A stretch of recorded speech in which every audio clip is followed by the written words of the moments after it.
চুরির বিধান হলো হাত কেটে দাও, তাও সেটা গোপনে নয়, প্রকাশ্যে জনসম্মুখে হাত কেটে দাও। বনু মাখজুমিয়া গোত্রের নারী যখন চুরিতে ধরা পড়লো, সাহাবারা চিন্তায় পড়ে গেলেন। সবে মাত্র মক্কার লোকেরা কালিমা পড়ে মুসলমান হয়েছে, ইসলামের আইন কানুন তেমন জানে না, ইসলামী শরিয়ার সাথে বেশি পরিচিত নয়। এখন যদি বিশ্বনবী চুরির যেই বিধান এটা যদি কায়েম করে হাত যদি কেটে দেয়, না জানি মক্কার লোকেরা আবার বিগড়ে যায়, না জানি মক্কার লোকেরা আবার মুরতাদ হয়ে যায়, না জানি মক্কার লোকেরা ইসলাম থেকে দূরে সরে যায়।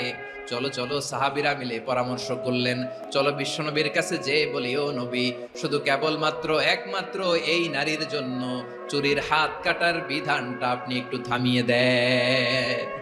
চুরির হাত কাটার যে বিধান এখানে একটু রহিত করে দেন, বাকিগুলা কইরেন মদিনাতে যে চলবে, কিন্তু মক্কায় এবারের জন্য মাফ করে দেন। কিন্তু কে বলবে? এই যে পরামর্শ, সাজেশন, এটা কে দিবে বিশ্বনবীর কাছে? সাহাবারা চিন্তায় পড়ে গেলেন। আল্লাহর নবীর সামনে দাঁড়িয়ে আল্লাহর দেয়া হুদুদ, আল্লাহর দেয়া বিধান থামিয়ে দেওয়া, মাফ করে দেওয়া, এই কথা বিশ্বনবীর সামনে বলার সাহস তো কেউ রাখে না।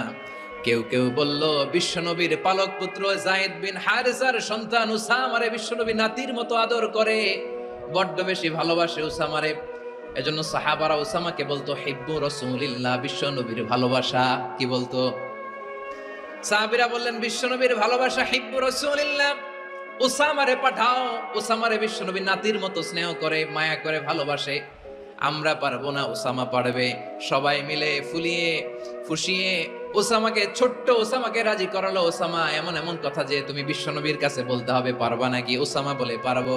সাইয়েদনা ওসামা রাদিয়াল্লাহু তাআলা আনহু তরুণ সাহাবী বিশ্বনবীর কাছে গেলেন, যে বললেন, নবী, বনু মাখজুমিয়া গোত্রের এক নারী চুরিতে ধরা পড়েছে, এবারের জন্য কি এই মহিলাটারে মাফ করে দিলে হয় না?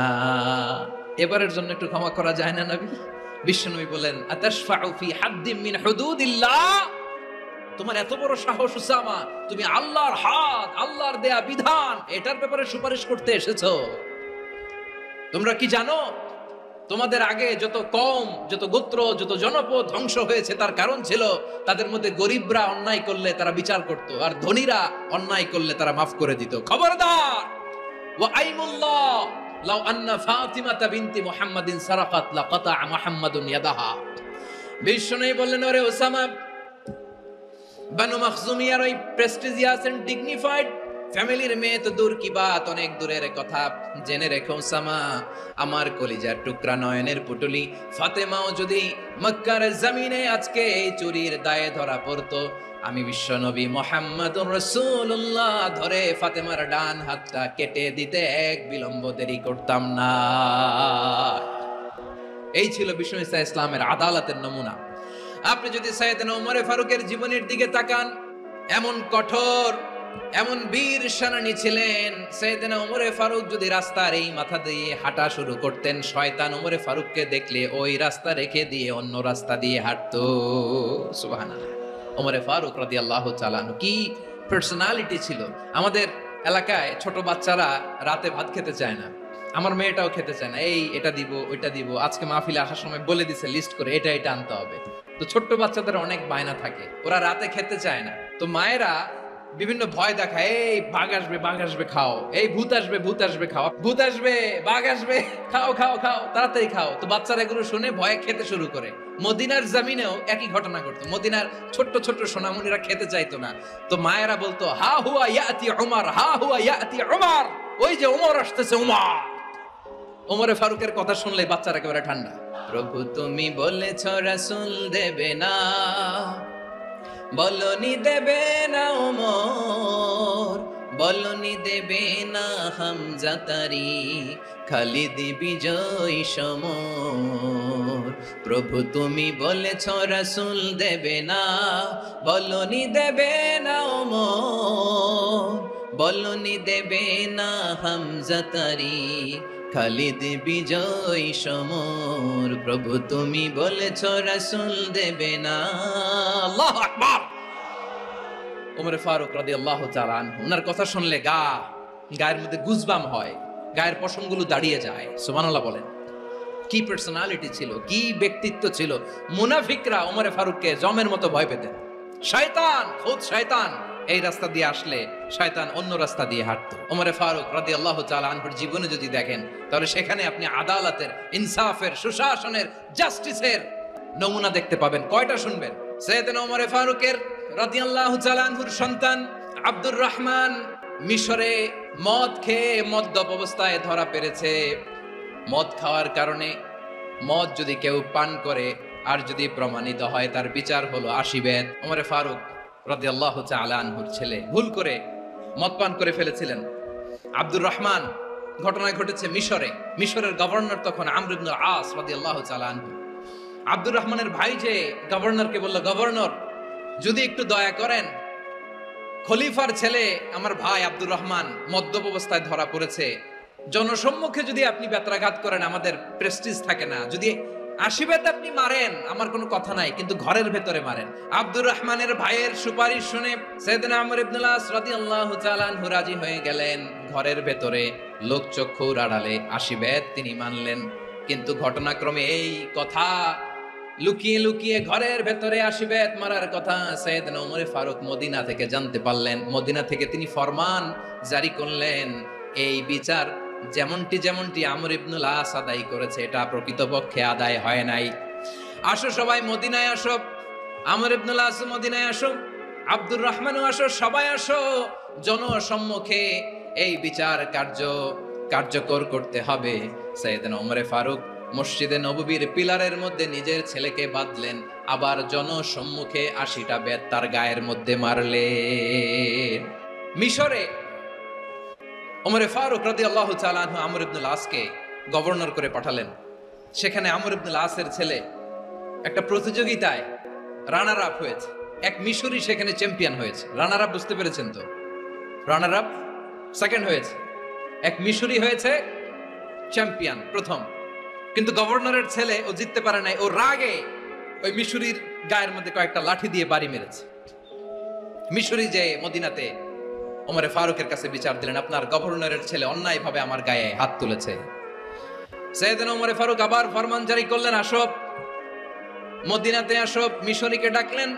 ওই মিশরের গভর্নর আমর ইবনে আস রাদিয়াল্লাহু তাআলা আনহুকে ডাকলেন, তার ছেলেকেও ডাকলেন। সবাই বসে রইল। আমর ইবনে আস রাদিয়াল্লাহু তাআলা আনহু মাথা নিচু করে বসে আছেন, লজ্জায় কাচুমাচু। হায় হায়, আজকে আমার ছেলের কারণে আমিরুল মুমিনিন খলিফাতুল মুসলিমিন ওমরে ফারুকের কাছে আমি জনসম্মুখে লজ্জিত হচ্ছি। সাইয়েদনা ওমরে ফারুক বললেন, এই নাও লাঠি, গভর্নরের ছেলে তোমার মাথার মধ্যে যতগুলো বাড়ি মেরেছে, আজকে জনসম্মুখে তুমি অতগুলা বাড়ি মারো। মিশরি বলে, থাক, আপনি যে ডেকে আনছেন সবার সামনে এটা বলছেন, এতেই আমি খুশি। আল্লাহু আকবার। আপনার মহানুভবতা দেখে আমি খুশি, আর অপমানের দরকার নাই। ওমরে ফারুক বলে, না, খবরদার, এই কথা মিশরি তুমি বলো না, মারো, যতগুলা বাড়ি মেরেছে মারো। বাধ্য হয়ে মিশরি আমর ইবনে আসের সামনে ওনার কলিজার টুকরা সন্তানের মাথার মধ্যে বাড়ি মারতে আরম্ভ করলেন। ঠিক যতগুলা বাড়ি গভর্নরের ছেলে আমর ইবনে আসের ছেলে মিশরির গায়ে মেরেছিল, মাথায় মেরেছিল, মিশরি গুনে গুনে ততটা মারলেন।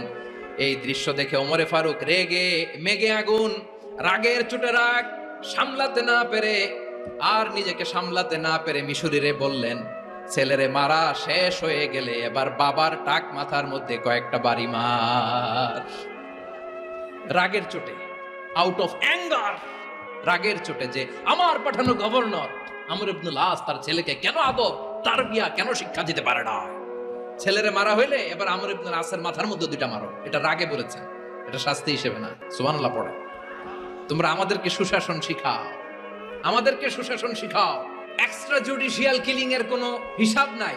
বিচার বহির্ভূত হত্যা, এনফোর্স ডিসঅ্যাপিয়ারেন্স, গুম, যেটা সবচাইতে বড় মানবতা বিরোধী অপরাধ। কত মানুষ যে গুম হয়েছে তার কোনো ইয়ত্তা নাই। যেই ফ্যামিলির সদস্য গুম হয়েছে তারা কি ওই লোকটার জন্য মাগফিরাতের দোয়া করবে নাকি সুস্বাস্থ্যের দোয়া করবে তারা নিজেরাও জানতো না, কারণ জানে না ও বেঁচে আছে না মরে গেছে। আহা, বিডিআর নওজোয়ানদের যারা ছাড়া পেল দেখলাম বিনা অপরাধে কোনো অন্যায় ছাড়া, অপরাধ ছাড়া তাদের জীবন থেকে, তাদের তারুণ্যের, তাদের যৌবনের 15 বছর, 16 বছর, 17 বছর নাই। 6 মাস বয়সের ছোট বাচ্চাকে রেখে জেলে গেছে। 6 মাসের মেয়ে বেরোয় দেখে মেয়ের বয়স 17 বছর। মেয়ে বাবারে চিনে না, বাবা মেয়েরে চিনে না। মেয়েকে এখন বিয়ে দিয়ে আরেক ছেলের হাতে তুলে দিবে। মেয়ের শৈশব বাবা দেখে নাই, মেয়ের কৈশোর বাবা দেখে নাই, মেয়ের তারুণ্য দেখে নাই। আরেক যুবককে দেখলাম 14 বছরের 14 দিনের সংসার, 2 সপ্তাহের সংসার শেষে জেলে গেছে। কত যুবকের যে স্ত্রী চলে গিয়েছে ফ্যামিলি ছেড়ে, কারণ জানে না তো কবে আসবে, কি হবে, কেউ জানতো না। দাম্পত্য জীবনের মাত্র 14 দিনের স্মৃতি, এই স্মৃতিকে আঁকড়ে ধরে এক বোন 16টা বছর, 17টা বছর কাটিয়ে দিয়েছে। আমি নিউজটা দেখে ভাবলাম, আমার এই বোনের প্রতিটি দিন কিভাবে কেটেছে, প্রতিটি রাত কিভাবে কেটেছে, প্রতিটি ক্ষণ কিভাবে কেটেছে। বিশ্বনবী বলেছেন, ইত্তাকি দাওয়াতাল মাজলুম ফাইন্না লাইসা বাইনাহু ওয়া বাইনাল্লাহি হিজাব। মাজলুমের কান্নাকে ভয় করো, কারণ মাজলুমের কান্না আর আল্লাহর মাঝে কোনো পর্দা থাকে না। আমরা আর এরকম কোন জুলুম বাংলাদেশে দেখতে চাই না। জোরে বলেন ঠিক কিনা? আর কেউ নতুন করে জালিম হোক আপনারা চান? আবার নতুন করে কেউ ফ্যাসিস্ট হোক আপনারা চান? এক দল আরেক দলকে নিশ্চিহ্ন করার রাজনীতিতে মেতে উঠুক, এটা আপনারা চান? আমরা বাংলাদেশকে আদল দিয়ে সাজাতে চাই। আমরা এই 56,000 বর্গ মাইলের প্রতিটা ইঞ্চি মাটিকে কোরআনের আইন দিয়ে সাজাতে চাই। রাজি আছেন আপনারা? আমরা আর নতুন করে কেউ জালিম হোক এটা চাই না। নতুন করে আবার কেউ ফ্যাসিস্ট হোক আমরা চাই না। এক দল আরেক দলকে নিশ্চিহ্ন করার রাজনীতি করুক আমরা চাই না। আমরা সুশাসনের বাংলাদেশ চাই। আমরা মানবিক বাংলাদেশ চাই। আমরা একটা সমৃদ্ধ বাংলাদেশ চাই। আমরা বিশ্বের বুকে সম্মান নিয়ে মাথা উঁচু করে দাঁড়াতে চাই, ঠিক কিনা বলেন? নিশ্চয়ই আল্লাহ তাআলা তোমাদেরকে ন্যায় বিচারের আদেশ দেন, সদাচরণের আদেশ দেন। তিনি তোমাদের নিকটাত্মীয়দেরকে দানের আদেশ দেন, আর তিনি তোমাদেরকে অশ্লীলতা থেকে নিষেধ করেন, মন্দ কাজ থেকে নিষেধ করেন, অবাধ্যতা সীমা লঙ্ঘন থেকে নিষেধ করেন। তিনি তোমাদেরকে উপদেশ দেন যাতে তোমরা শিক্ষা গ্রহণ করো। সুবহানাল্লাহ। উপদেশ দিচ্ছে স্বয়ংকে। সুবিচার, ন্যায় বিচারের আদেশ তিনি দেন, ইহসানের আদেশ দেন যাতে আমরা ইহসান করি, একে অপরের প্রতি সুবিচার করি, মহানুভবতা দেখায়, অনুগ্রহ দেখায়, আর নিকট আত্মীয়দেরকে যেন আমরা দান করি। এই 3টা আদেশ তিনি দিয়েছেন। আর কোন 3টা জিনিস থেকে তিনি বারণ করেছেন? অশ্লীলতা, ফাহশা, মুনকার, মানে সব মন্দ আর অসৎ কাজ, এগুলো থেকে তিনি আমাদেরকে বারণ করেন। ওয়াল বাগি, অবাধ্যতা, সীমা লঙ্ঘন, এই 3টা কাজ থেকে তিনি আমাদেরকে বারণ করেন। তিনি আমাদেরকে উপদেশ দেন, স্বয়ং আল্লাহ তাআলা আমাদেরকে উপদেশ দেন যাতে করে আমরা শিক্ষা গ্রহণ করি। সুবহানাল্লাহ পড়ে। তাহলে আসুন আমরা ধরে ধরে একটা একটা করে সামনের দিকে আগাই। আল্লাহ তাআলা প্রথমে আমাদেরকে আদেশ দিয়েছেন আদালের। ইন্নাল্লাহা ইয়া'মুরু বিল আদল। আওয়াজ করে বলুন আল আদাল। ইন্নাল্লাহা ইয়া'মুরু বিল আদল। আল্লাহ তাআলা আমাদেরকে আদলের আদেশ দেন। আদল অনেকে না বুঝলেও আদালত শব্দটা বুঝবেন। আদালত, আদালত, আদালত বুঝেন না? যেখানে বিচার কার্যের ফয়সালা করা হয়, কোর্ট কাচারি, আদালত, এটা তো ভেরি কমন। এটা শুনছেন না সবাই? আদালত, যেখানে ন্যায় বিচার হবে, সুশাসন হবে। কিন্তু ভাগ্যের কি নির্মম পরিহাস, ওখান থেকে মিথ্যা সাক্ষী দিয়ে মনমতো রায় দিয়ে দেয়া হয়। এগুলোর পরিবর্তন হওয়ার দরকার আছে না নাই? প্রিয় ভাইয়েরা, আদালত, আল আদল, ইংরেজিতে বলে জাস্টিস, ন্যায় বিচার, সুবিচার, সুশাসন, জাস্টিস, আল আদল, সব জায়গায় এই জাস্টিস থাকা দরকার। Justice should be prevail in the society. The mission of all prophet was two uphold the justice. সব নবীর মিশন ছিল এই জাস্টিসকে, আদালকে, সুশাসন আর সুবিচারকে নিশ্চিত করা। পড়েন সুবহানাল্লাহ। And the core message of every divine scripture was to uphold justice. পৃথিবীর সব আসমানি কিতাবের মূল শিক্ষা ছিল এই জাস্টিসকে সমাজে এনশিওর করা, সুবিচার, সুশাসনকে এনশিওর করা। তাহলে প্রিয় ভাইরা, আমরা বুঝতে পারলাম আল আদল শব্দের মানে হচ্ছে ইনসাফ বা সুবিচার বা ন্যায় বিচার। এটা হচ্ছে একটা general meaning, very general meaning. আপনি যদি ইন ডেপথ বুঝতে চান, আরো ভেতরে যান, তাহলে আদল মানে হচ্ছে সমন্বয়, আদল মানে হচ্ছে ভারসাম্য, ব্যালেন্স। আদল মানে হচ্ছে মধ্যম পন্থা। সুবহানাল্লাহ পড়েন। কারণ সব সময় সমান সমান হইলেই সুবিচার হয় না। কথা কি বুঝতেছেন? ইসলামের দ্য কনসেপ্ট অফ আদল, এটা এমন আদল, এটা সব সময় সমান সমান নয়। যখন সমান সমান দেয়া দরকার, ইসলাম সমান সমান দেয়। যখন ব্যালেন্স করা দরকার, চেক এন্ড ব্যালেন্স, সমন্বয়, ভারসাম্য করা দরকার, তখন ইসলাম ভারসাম্য করে দেয়। এটার নাম আদল। সুবহানাল্লাহ। সহজ করে আপনাদেরকে বুঝাই। যেমন ধরুন, একটা পরিবারের 3 জন সদস্য, স্বামী, স্ত্রী আর সন্তান। তাদের সকালবেলার ব্রেকফাস্টে স্বামীর, সকালের নাস্তায় স্বামীর 3টা রুটি লাগে, স্ত্রীর 2টা লাগে, আর সন্তানের 1টা রুটি লাগে। এখন আমি যদি সমান সমান করে আদল করতে চাই, সবাইকে যদি 3টা করে রুটি দেই, তাহলে স্বামী বেচারার জন্য ঠিক আছে, কি বলেন? কথা কি বুঝতেছেন না কষ্ট হয়ে যাচ্ছে? যদি সমান সমানের নিয়মে আগাই, তাহলে 3টা করে যদি রুটি দেই, স্বামীর জন্য ওকে, কিন্তু স্ত্রীর জন্য 1টা বেশি হয়ে যায়। আর সন্তানের জন্য কয়টা বেশি হয়? আচ্ছা, এই তো বুঝতেছেন, মাশাআল্লাহ। আচ্ছা, 2টা করে যদি সবাই রে দেয় সমান সমান নীতিতে, তাহলে স্ত্রীর জন্য, স্ত্রী বেচারির জন্য ঠিক আছে, কিন্তু স্বামীর কয়টা কম পড়ে? আর সন্তানের বেশি হয়ে যায় কয়টা? আচ্ছা, সমান সমান নীতিতে সবাইকে যদি সকালের নাস্তার জন্য 1টা করে রুটি দেই, সন্তানের জন্য ঠিক আছে, কিন্তু স্ত্রী বেচারির কম পড়ে কয়টা? স্বামীর কম পড়ে কয়টা? 2টা। কথা কি বুঝতেছেন? আর আমি যদি স্বামীকে দেই 3টা, স্ত্রীকে দেই 2টা, আর সন্তানকে দেই 1টা, তাহলে কারো অপচয় হবে না। যার যতটুকু দরকার ঠিক ততটুকুই কাজে লাগবে। চিল্লায় বলেন ঠিক কিনা?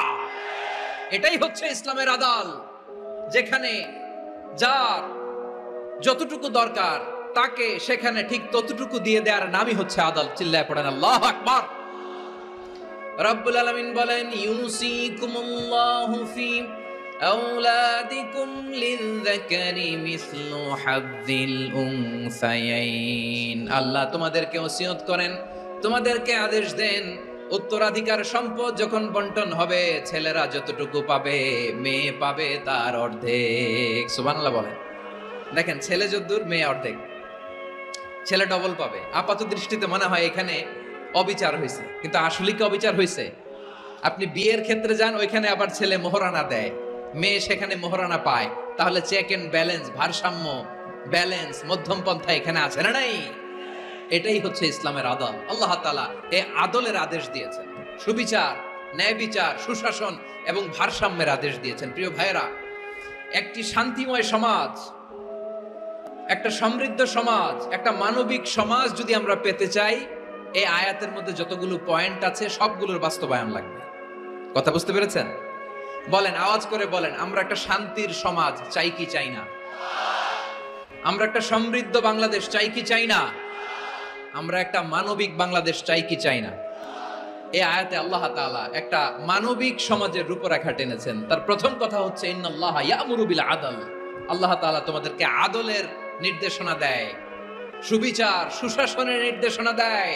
যে সমাজে আদল থাকে না, সেই সমাজে জুলুম মানুষের ঘাড়ে চেপে বসে।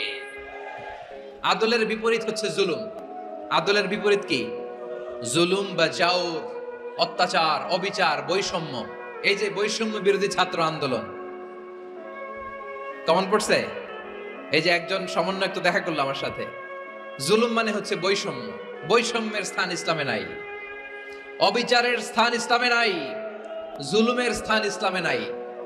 আল্লাহ তাআলা বলেন যে আমি জুলুমকে নিজের জন্য হারাম করেছি এবং তোমাদের জন্য হারাম করেছি। বিশ্বনবী ফরমান, আল্লাহ তাআলা বলেন হাদিসে কুদসিতে, ইয়া ইবাদি ইন্নী হারামতুয যুলমা আলা নাফসি ওয়া জাআলতুহু বাইনাকুম মুহাররামান ফালা তাযালামু। আমার গোলামেরা শোনো, নিশ্চয় আমি আল্লাহ তাআলা জুলুমকে আমি আমার উপরে হারাম করেছি, অনুরূপভাবে জুলুম করাকে তোমাদের উপরেও হারাম করেছি। ফলে ফালা তাযালামু, তোমরা একে অপরের সাথে জুলুম করো না। নির্দেশনাটা কার? খবরদার, জুলুমের সাথে আমাদের কোনো সম্পর্ক নাই। আল্লাহ তাআলা আদলের আদেশ দিয়েছেন, আদালতের আদেশ দিয়েছেন, সুশাসনের, ন্যায় বিচারের আদেশ দিয়েছেন। ইন্নাল্লাহা ইয়ামুরু বিল আদল। আমাদেরকে আদল প্রতিষ্ঠা করতে হবে। জুলুমের সাথে ইসলামের কোনো সম্পর্ক নাই। আল্লাহ বললেন, এটা যদি তোমরা চাও, একটা সমৃদ্ধ সমাজ যদি বিনির্মাণ করতে চাও, মানবিক সমাজ যদি বিনির্মাণ করতে চাও, আমি তোমাদেরকে সেজন্য প্রথমে আদালতের নির্দেশ দিলাম, ইন্নাল্লাহা ইয়া'মুরু বিল আদল, নিশ্চয় আল্লাহ তাআলা তোমাদেরকে ন্যায় বিচার সুশাসন এটার আদেশ দেন। সুবহানাল্লাহ। আদাল, ন্যায় বিচারের আদেশ আল্লাহ তাআলা কোরআনের বিভিন্ন আয়াতে দিয়েছেন। আল্লাহ তাআলা বলছেন, ইন্নাল্লাহা يأمركم أن تؤدوا الأمانات إلى أهلها وإذا حكمتم بين الناس أن تحكموا بالعدل إن الله نعم ما يعظكم به إن الله كان سميعا بصيرا। আল্লাহ তাআলা বললেন, আল্লাহ আদেশ দিচ্ছেন, যে ব্যক্তি আমানতের হকদার তার হাতে তোমরা আমানত পৌঁছে দাও, আর যখন তোমরা বিচার কার্য করবে, বিচার ফয়সালা করবে, আদালতের সাথে করো। সুবহানাল্লাহ বলেন। ওয়াইদা হাকামতুম বাইনান নাসি আন তাহকুমু বিল আদল, আদালতের সাথে করবা। আল্লাহ তাআলা বলেন, যারা জাজ হবে, বিচারক হবে, তাদের যদি বাদী বিবাদীর কারোর সাথে শত্রুতা থাকে, কারোর সাথে যদি কোনো ধরনের রেশারেশি থাকে, আল্লাহ বলেন বিচার কার্য করতে যে ওই শত্রুতা রেশারেশির কারণে আদালতের বাইরে যে অবিচার করে বিচার করো না। ওয়ালা ইয়াজরিমান্নাকুম শানাআনু কওমিন আলা আল্লা তা'দিলু ই'দিলু হুয়া আকরাবু লিত্তাকওয়া ওয়াত্তাকুল্লাহা ইন্নাল্লাহা খাবীরুম বিমা তা'মালুন। খবরদার কোন জাতির প্রতি, কোন গোষ্ঠীর প্রতি, কোন গোত্রের প্রতি আক্রোশ যেন তোমাদেরকে ন্যায় বিচার থেকে দূরে সরিয়ে না দেয়, বরং আমি আল্লাহর আদেশ হলো ই'দিলু, তোমরা আদল করো, ন্যায় বিচার করো, সুবিচার করো, সুশাসন প্রতিষ্ঠা করো। হুয়া আকরাবু লিত্তাকওয়া, এটাই তাকওয়ার সবচেয়ে কাছাকাছি। সুবহানাল্লাহ বলেন। কোরআনের বিভিন্ন আয়াতে আল্লাহ তাআলা স্পেসিফিকলি ধরে ধরে বিচার করার সময় আমরা যেন আদাল করি সেটা বলেছেন। কোরআনের কোন কোন জায়গায় আল্লাহ তাআলা এই আল আদল শব্দটা ব্যবহার করেছেন। আবার একই জিনিস ইনসাফ, সুবিচার, সুশাসন, ন্যায় বিচার, ন্যায় পরায়ণতা বুঝাতে আল্লাহ তাআলা কখনো কখনো আল কিসত শব্দটা ব্যবহার করেছেন। আওয়াজ করে সবাই বলুন আল কিসত। প্রিয় ভাইরা, সবাই আওয়াজ করে আমার সাথে সাথে বলুন আল কিসত।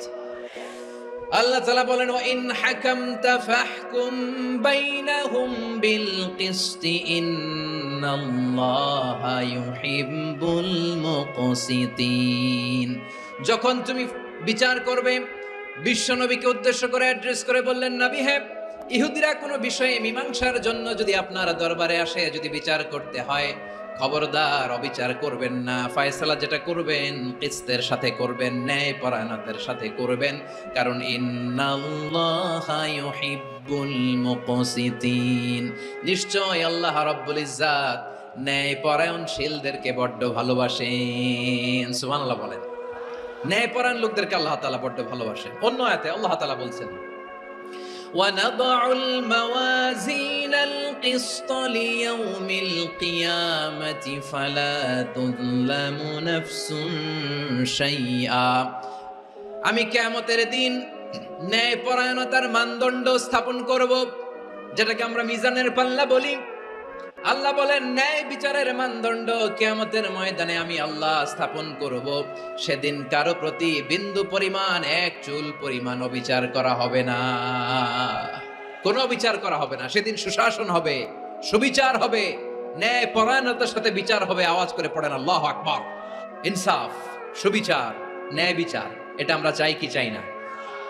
বিশ্বনবী ন্যায় বিচার, ন্যায় পরায়ণতা, সুশাসন প্রতিষ্ঠিত করেন কি করেন নাই? আপনারা বিশ্বনবীর সিরাত যারা পড়েছেন, আপনি দেখবেন বিশ্বনবীর সিরাতের পরতে পরতে, বাঁকে বাঁকে, সিরাতের বাঁকে বাঁকে এই আদালতের নমুনা মেলে। সুবহানাল্লাহ বলেন। ছোট্ট একটা নমুনা রাসূল সাল্লাল্লাহু আলাইহি ওয়াসাল্লামের আসিরা আল আতরা থেকে ছোট্ট একটা নমুনা আপনাদের খেদমতে এখানে উপস্থাপন করি। বিশ্বনবী সাল্লাল্লাহু আলাইহি ওয়াসাল্লাম মক্কা বিজয় করলেন ৮ম হিজরিতে। মক্কা বিজয় শেষের দিনই কয়েক সপ্তাহ মক্কাতে অবস্থান করলেন। ইন দ্য মিন টাইম মক্কার একটা ভেরি প্রেস্টিজিয়াস এন্ড ডিগনিফাইড ফ্যামিলির নারী চুরিতে ধরা পড়ল। কিসে ধরা পড়ল? সবাই বলেন কিসে? আমাদের সমাজে আসেনি এটা? আছে? ছোট না বড়? হ্যাঁ, হিসাব করে শেষ করা যায় না। 3.25 কোটি টাকা নাই উন্নয়ন প্রকল্পের নামে। উন্নয়ন প্রকল্পের নামে 3.25 কোটি টাকা নাই। 3.25 কোটি টাকা লিখতে পারবেন আপনি? একটানা লিখতে পারবেন? বুঝতেছেন কত বড় সংখ্যা? বিশ্বনবী বলেন, আদল এটা যেন তেন বিষয় না, এটা দিয়েই মানবিক সমাজ গড়তে হবে। আল্লাহ তাআলা কিয়ামতের কঠিন ময়দানে, যেদিন স্বামী স্ত্রীকে চিনবে না, স্ত্রী স্বামীকে দেখে পালিয়ে যাবে, বন্ধু বন্ধুরে চিনবে না, পীর সাহেব মুরিদরে চিনবে না, মুরিদ পীর সাহেবরে চিনবে না, দলের কর্মী তার নেতারে চিনবে না, নেতা তার কর্মীরে চিনবে না, বন্ধু বন্ধুরে দেখে পালাবে। কঠিন মুহূর্তে সূর্যটা মাথার কাছে চলে আসবে, জমিনটা তামার জমিন হবে, আজকের জমিনের মতো নয়। মানুষ ঘর্মাক্ত, ক্লান্ত, শ্রান্ত মাথার মগজগুলো কানের ছিদ্র আর নাকের ছিদ্র দিয়ে বেয়ে বেয়ে পড়বে। বিশ্বনবী ফরমান, কিয়ামতের ওই কঠিন ময়দানে 7 শ্রেণীর ব্যক্তিকে রব্বুল আলামিন তার আরশের নিচে ছায়া দিবেন। তার মধ্যে প্রথম শ্রেণীর ব্যক্তি হলো ইমামুন আদিল। ইমামুন আদিল, ন্যায়পরায়ণ শাসক, যে ইনসাফের সাথে বিচার করে, যে জাস্টিস সমাজে সার্ভ করে, যে সুশাসন নিশ্চিত করে, ওই ইমামুন আদিল। আদিল শব্দটা বুঝছেন না? ইন্নাল্লাহা ইয়া'মুরু বিল আদল। পাইছেন? আদিল। 7 শ্রেণীর ব্যক্তিকে আল্লাহ তাআলা সুশীতল আরশের নিচে ছায়া দিবেন, যেদিন তার দেয়া ছায়া ছাড়া কোনো ছায়া থাকবে না। এর প্রথম হচ্ছে ইমামুন আদিল, ন্যায়পরায়ণ শাসক। চিল্লায় বলেন সুবহানাল্লাহ। আবার বিশ্বনবী বললেন, ইন্নাল মুকসিতিনা ইনদাল্লাহি আলা মানাবির মিন নূর আন ইয়ামিনির রহমান। কিয়ামতের দিন যারা ন্যায়পরায়ণ হিসেবে আল্লাহর সামনে দাঁড়াবে, কিয়ামতের দিন রব্বুল আলামিন তার আরশের ডান দিকে ওই ন্যায়পরায়ণ লোকদের জন্য আরশের ডান দিকে একটা নূরের মিম্বারে তাদেরকে বসার সুযোগ করে দিবে। আল্লাহর আরশের ডান দিকে ন্যায়পরায়ণ লোকদের জন্য আল্লাহ তাআলা নূরের মিম্বার বানাবে। 4টে কেন কথা মনে করেছেন? আল আদাল, জাস্টিস। ইন্নাল্লাহা ইয়া'মুরু বিল আদল। আল্লাহ তাআলা এই আদালতের নির্দেশনা দেয়, সুবিচার, সুশাসন। প্রিয় ভাইরা, এটা আমরা বাংলাদেশে চাই কি চাই না? এই যে অরাজকতা, এই যে অন্যায়, এই যে জুলুম, এই যে ইনকনসিস্টেন্সি সমাজের অসঙ্গতির প্রধান কারণ জাস্টিস নাই, সুবিচার নাই, সুশাসন নাই। শেষবারের মতো আওয়াজ করে বলেন তো, আমরা বাংলাদেশে আদল চাই কি চাই না? তাহলে প্রথম নির্দেশনা শেষ। আল্লাহ তাআলা তোমাদেরকে আদলের আদেশ দেন। এরপরে আল্লাহ বললেন, আমি তোমাদেরকে ইহসানের আদেশ দেই। ইন্নাল্লাহা ইয়া'মুরু বিল আদলি ওয়াল ইহসান। আমি তোমাদেরকে যেমনি আদলের নির্দেশনা দেই, তেমনি ভাবে তোমাদেরকে ইহসানের নির্দেশনা দেই। ইহসান, আওয়াজ করে সবাই বলেন তো ইহসান। সবাই বলেননি? সবাই বললে এতটুকু আওয়াজ হবে আমি বিশ্বাস করি না। আওয়াজ করে বলুন আল ইহসান। ইহসান মানে কারো প্রতি সফট হার্টেড হওয়া, মহানুভব হওয়া, অনুগ্রহ পরায়ণ হওয়া, অনুগ্রহশীল হওয়া, একে অপরের প্রতি দয়াদ্র হওয়া। একে অপরের প্রতি দয়াদ্র, অনুগ্রহশীল হওয়া ছাড়া মানবিক সমাজ কশিনকালেও গঠন করা সম্ভব না।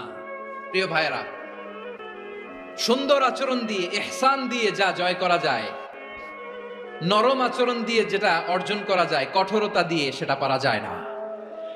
বিষ্ণু ইসলাম ইহসান দিয়ে, কোমল আচরণ দিয়ে, তার অনুগ্রহ দিয়ে তিনি অনেক কাফিরের হৃদয়কে জয় করে ফেলেছেন।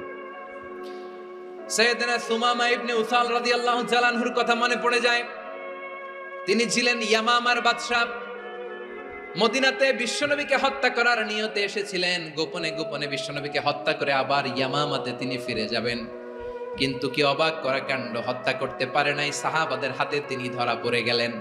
সাইয়েদনা সুমামা ইবনে উসাল রাদিয়াল্লাহু তাআলা আনহু হত্যার নিয়তে আসলেন, কিন্তু হত্যা করতে পারলেন না। সাহাবারা ওনাকে ধরে ফেললেন, ধরে মসজিদে নববীর পিলারের মধ্যে বেঁধে রাখলেন। সুমামা ইবনে উসাল, সিরাত থেকে শুনে, সিরাত থেকে শোনাচ্ছি, রাদিয়াল্লাহু তাআলা আনহু ইয়ামামার অধিপতি ছিলেন। ইয়ামামা বিশ্বনবীকে হত্যার জন্য আসছেন, ধরা পড়ে গেছেন, এখন মসজিদে নববীতে বেঁধে রাখছে, তার মানে বন্দী। তো এখন স্ট্যাটাস কি? বন্দী, ক্যাপটিভ। তো বিষ্ণু ইসলাম সাহাবাদেরকে বললেন তার খোঁজ খবর নিও, সুমামা ইবনে উসালের খোঁজ খবর নিও। সাহাবার বলেন, ইয়া রাসূলুল্লাহ, আপনাকে হত্যা করতে এসেছে, তার তো কঠিন ক্যাপিটাল পানিশমেন্ট হওয়া দরকার, কঠিন শাস্তি হওয়া দরকার। বিষ্ণু বললেন, না, আমি যেটা জানি তোমরা সেটা জানো না, তোমরা সুমামার সাথে ভালো আচরণ করো। বিশ্বনবী সুমামার কাছে গেলেন। প্রথম দিন যে তিনি কালেমার দাওয়াত দিলেন, ইমানের দাওয়াত দিলেন, ইসলামের দাওয়াত দিলেন, রিসালাতের দাওয়াত দিলেন, আখিরাতের দাওয়াত দিলেন। পরের দিন যে বিশ্বনবী সালাতের দাওয়াত দিলেন, যাকাতের দাওয়াত দিলেন, ইসলাম কি, কিভাবে, কেমন করে পালন করতে হয় চমৎকার আর্টিকুলেট করতে শুরু করলেন। তন্ময় হয়ে সুমামা ইবনে উসাল রাদিয়াল্লাহু তাআলা আনহু বিশ্বনবীর কথাগুলো শুনতে আরম্ভ করলো।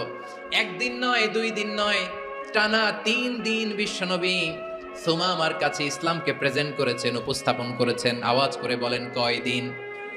3 দিন। 3 দিন মসজিদে নববীতে বাধা। আর সাহাবীদেরকে বললেন, তার খোঁজ খবর নিও, তোমরা যে রুটি বানাও এর মধ্যে সবচেয়ে ভালো আটার রুটিটা তারে দিও, সবচেয়ে রিফাইন্ড খেজুর, যেটা পিওর খেজুর, এটা তারে দিও। আর বিশ্বনবী নিজের উট থেকে দুধ দহন করে ওনার বাড়ির এক কর্মচারীকে বলেছেন, দুধ দহন করে সুমামার জন্য নিয়ে যেও। সুবহানাল্লাহ পড়বেন না? সবাই তো অবাক, ইয়ামামা থেকে আসছে নবীকে হত্যা করতে, বিশ্বনবী দেখে তারে জামাই আদর করে, তাকে মজার মজার খাবার দিও, দুধ দিও, আদর আপ্যায়ন করো। 1 দিন নয়, 2 দিন নয়, টানা 3 দিন বিশ্বনবী এভাবে সুমামার কাছে যেয়ে ইসলামকে প্রেজেন্ট করতে আরম্ভ করলেন, ইসলামকে উপস্থাপন করতে শুরু করলেন। আর তাকে চমৎকার এন্টারটেইনমেন্ট আপ্যায়ন দিতে আরম্ভ করলেন। টানা 3 দিন যখন ইসলামের দ্য বিউটিজ অফ ইসলাম, ইসলামের সুমহান বাণী, সৌন্দর্য তার কাছে উপস্থাপন শেষ, তাকে আপ্যায়ন শেষ, বিশ্বনবী বললেন সাহাবাদেরকে, যাও এবার সুমামার হাতের পায়ের রশি দুটো খুলে দাও। ইয়া রাসূলুল্লাহ, কি বলেন আপনি? ও তো হত্যাকারী, সুযোগ পায় নাই, আপনারে মারতে পারে নাই, ছেড়ে দিলে আবারও আপনার উপর তলোয়ার নিয়ে ঝাঁপিয়ে পড়বে। নবী, এই সিদ্ধান্ত আপনি নিতে যাবেন না। বিশ্বনবী বললেন, যেটা বলেছি সেটা করো, সুমামার রশিগুলো ছেড়ে দাও, সুমামার হাতে পায়ের রশিগুলো যে তোমরা খুলে দাও। সাহাবারা তর্ক জুড়ে দিলেন, লা ইয়া রাসূলুল্লাহ, এমনটা করবেন না, তো ভয়ঙ্কর ভয়ঙ্কর খুনি, কি জানি কি হয়ে যায়। বিশ্বনবী বললেন, না, তার হাতে পায়ের রশিগুলো খুলে দাও। সাহাবারা বিশ্বনবীর কথা মতো তার হাতে পায়ের রশিগুলো খুলে দিল। সুমামা মুহূর্তের মধ্যে মসজিদে নববী থেকে বের হয়ে ইয়ামামায় ফিরে না যে মসজিদে নববীর পাশে একটা খেজুর বাগান ছিল, সেখানে চলে গেলেন। সেখানে একটা ছোট্ট কুয়া ছিল, কুয়ার পানি দিয়ে তিনি গোসল করলেন। সুবহানাল্লাহ পড়েন। কুয়ার পানি দিয়ে গোসল করে মসজিদে নববীর সামনে এসে বিশ্বনবী এবং সাহাবাদের সামনে দাঁড়িয়ে সাব্বাবা উঁচু করে বললেন, আশহাদু আল্লা ইলাহা ইল্লাল্লাহ ওয়া আশহাদু আন্না মুহাম্মাদান আবদুহু ওয়া রাসূলুহু। আল্লাহু আকবার। আমি সাক্ষ্য দিচ্ছি আল্লাহ ছাড়া কোনো ইলাহ নাই, আর মুহাম্মদ আল্লাহ তাআলার প্রেরিত বান্দা এবং রাসূল। প্রিয় ভাইয়েরা, ইহসান দিয়ে যা জয় করা যায়, কঠোরতা দিয়ে সেটা কঠিনকালেও জয় করা যায় না। আওয়াজ করে বলেন, ঠিক কি না? এবার সুমামা দাঁড়িয়ে বলে, ওগো নবী, আমি তো কালিমা পড়ে মুসলমান হয়ে গেলাম, এবার শোনেন, এই মুহূর্তের আগে আপনার চেহারার চাইতে নিকৃষ্ট কোনো চেহারা আমার কাছে ছিল না, কিন্তু শাহাদা পাঠ করার পরে আপনার চেহারার চাইতে উত্তম শ্রেষ্ঠ কোনো চেহারা আমার কাছে আর নাই। ও নবী, আজকের দিনের আগে ইসলাম ধর্মের চেয়ে নিকৃষ্ট অপছন্দনীয় কোনো ধর্ম আমার কাছে ছিল না, কিন্তু এই মুহূর্ত থেকে ইসলামের চেয়ে সেরা শ্রেষ্ঠ পছন্দনীয় কোনো ধর্ম আমার কাছে নাই। নবী গো, আজকের দিনের আগে মদিনার চাইতে অপছন্দনীয় নিকৃষ্ট কোনো শহর আমার কাছে ছিল না, কিন্তু এই মুহূর্তের পর থেকে মদিনার চাইতে কোনো শ্রেষ্ঠ শহর আমার জানা নাই। সে ছিল গমের বড় ডিলার, গম বেচতো। কি বেচতো? তার গম কিনে মক্কার লোকেরা রুটি খাইতো। সে ঘোষণা দিল, আজকে থেকে মক্কাবাসীদের জন্য সব গম আমি হারাম করে দিলাম, মক্কাবাসী এখন না খেয়ে মরে। সুবহানাল্লাহ পড়বেন না? মক্কাবাসী বিশ্বনবীর কাছে আসলেন, এসে বললেন, মুহাম্মদ, আমরা তো তোমার ভাই, তোমার চাচা, তোমার ভাতিজা, তোমার আত্মীয়, তুমি সুমামারে বলো সে যেন আবার গমের সাপ্লাই মক্কার জন্য অনুমতি দিয়ে দেয়। বিশ্বনবীর অনুমতি ক্রমে সুমামা আবার মক্কাতে গম পাঠাতে শুরু করলো। পড়েন সুবহানাল্লাহ। ইহসান, ইহসান দিয়ে আপনি যেটা জয় করতে পারবেন, you can win the heart of your enemies. ইহসান দিয়ে আপনি আপনার শত্রুর হৃদয়কে জয় করতে পারবেন। আওয়াজ করে বলেন, ঠিক কি না? এজন্য আল্লাহ বললেন, ওয়া আনফিকু ফি সাবিলিল্লাহি ওয়ালা তুলকু বিআইদিকুম ইলাত তাহলুকা ওয়া আহসিনু ইন্নাল্লাহা ইউহিব্বুল মুহসিনিন। তোমরা আল্লাহর রাস্তায় দান করবে আর নিজেরা নিজেদেরকে ধ্বংসের হাতে ঠেলে দিও না। তোমরা একে অপরের প্রতি ইহসান করবে, কারণ ইহসানকারীদেরকে আল্লাহ বড্ড ভালোবাসেন। সুবহানাল্লাহ পড়েন। আবার সূরা রহমানে আল্লাহ বললেন, হাল জাযাউল ইহসানি ইল্লাল ইহসান ফাবিআইয়ি আলা, সবাই পড়েন, ফাবিআইয়ি আলাই রাব্বিকুমা তুকাযযিবান। ইহসানের প্রতিদান হিসেবে ইহসানই হয়। বিশ্বনবী সুমামার প্রতি যেমন ইহসান করেছেন, সুমামাও ঠিক তেমন ইহসান ফিরিয়ে দিয়েছে। ঠিক কিনা বলেন? তাহলে এক নম্বরে হচ্ছে আদ, ন্যায় বিচার। দুই নম্বরে সবাই বলেন ইহসান, সদাচরণ। ইহসান দুই ধরনের প্রিয় ভাইরা, ইহসান ফিল ইবাদা, ইহসান ফিল মুআমালা। ইহসান ফিল ইবাদা হচ্ছে একাগ্র অনুভবে ইবাদতে ডুব দেওয়া, এর নাম ইবাদতের ইহসান। সুবহানাল্লাহ পড়ে। বিশ্বনবী বলেন ইহসান মানে কি জানো নাকি? হাদিসে জিবরিলে সাইয়েদনা জিবরিল আলাইহিস সালাম বিশ্বনবীকে বললেন, আখবিরনি আনিল ইহসান। নবী আমাদেরকে বলেন ইহসান মানে কি? বিশ্বনবী বললেন, আনতা আবুদাল্লাহা কাআন্নাকা তারাহু ফাইন লাম তাকুন তারাহু ফাইন্নাহু ইয়ারাক। ইহসান মানে হলো এমন ভাবে তুমি আল্লাহর সামনে নিজেকে উজাড় করে ইবাদত করবে, তুমি ভাববে তুমি আল্লাহকে দেখতে পাচ্ছ। আর এটা যদি ভাবা তোমার জন্য কঠিন হয়ে যায়, অন্তত এতটুকু তুমি ভাববা যে আল্লাহ তোমাকে দেখতে পাচ্ছেন। ঠিক কিনা বলেন? ও আমার বীর চট্টলার ভাইয়েরা, কেউ যেটা দেখে না সেটা দেখে কে? এই বিশ্বাস হৃদয়ের মধ্যে আছে? নামাজে যখন দাঁড়ান এই ফিলিংসটা আনা যাবে? হ্যাঁ, এশার সালাত তো এখনো হয় নাই না? আলোচনা শেষে এশার সালাত এখানে অনুষ্ঠিত হবে, তাই না? আচ্ছা বলুন তো, আমরা এশার সালাত পর্যন্ত বেঁচে থাকবো এই গ্যারান্টি আছে কার কার? হাত তোলেন। কয়েকজন হাত তুলছে পেছনে, না বুঝে তুলে ফেলছে। এশা পর্যন্ত যে আমরা হায়াত পাবো কোনো গ্যারান্টি আছে? সবাই আওয়াজ করে বলেন, গ্যারান্টি আছে? গ্যারান্টি নাই। এই জন্য বিষ্ণু ইসলাম বলেছে, এমন ভাবে নামাজে দাঁড়াও, ইবাদত করো, মনে করো হতে পারে এটাই আমার জীবনের শেষ নামাজ।